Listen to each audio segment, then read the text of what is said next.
চরমোনাই শায়েক ভোটের আগে কনফিডেন্সের সাথে ভবিষ্যৎবাণী দিয়েছিলেন যে কমপক্ষে 50,000 ভোট বেশি পেয়ে তারা জয়ী হবে, কিন্তু ভোটের পর দেখা গেল হায় সর্বনাশ, সারা বাংলাদেশে বেশিরভাগ প্রার্থীর জামানত বাজেয়াপ্ত হয়েছে।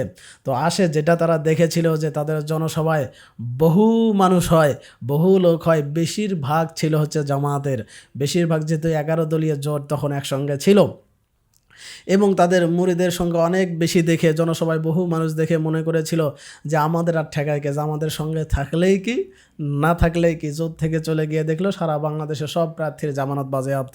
আসলে এই দেশের মানুষ আপনার পাশে আছে বলেই যে আপনাকে ভোট দেবে এইটা মনে করার কোনো কারণ নাই। বহু মানুষ থেকে আপনি এভাবে ধোঁকা খাবেন।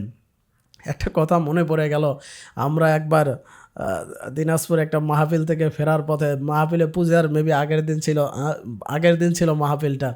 তো মাহফিলে যে হিন্দুদের বাসায় এই বা পূজার উপলক্ষে হিন্দুদের বাসায় যারা খাবে তারা আহাম্মক এই সেই বলে বহু ওয়াজ করে আসলাম, গালিগালাজ করে আসলাম। এখন ফেরার পথে রাস্তায় কোথায় খানা খাবো, দেখি যে একটা হোটেলে হচ্ছে মা বাবার দোয়া লেখা, মা বাবার দোয়া।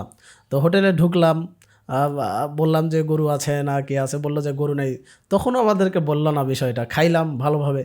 এখন খেয়ে দিয়ে এসে বিল দিতে গিয়ে দেখি যে এক মহিলা বসা, তার হাতে শাখা পরা। কেমনটা লাগে, হাই কাম কী কাম করলাম এটা।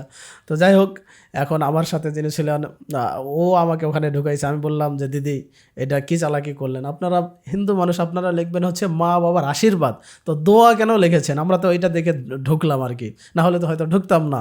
তো বললো যে হুজুর যদি ওই মা বাবার আশীর্বাদ লিখি তাহলে তো শুধু হিন্দুরা ঢুকবে, মুসলিমরাও যেন ঢোকে সেই বুদ্ধি করছি।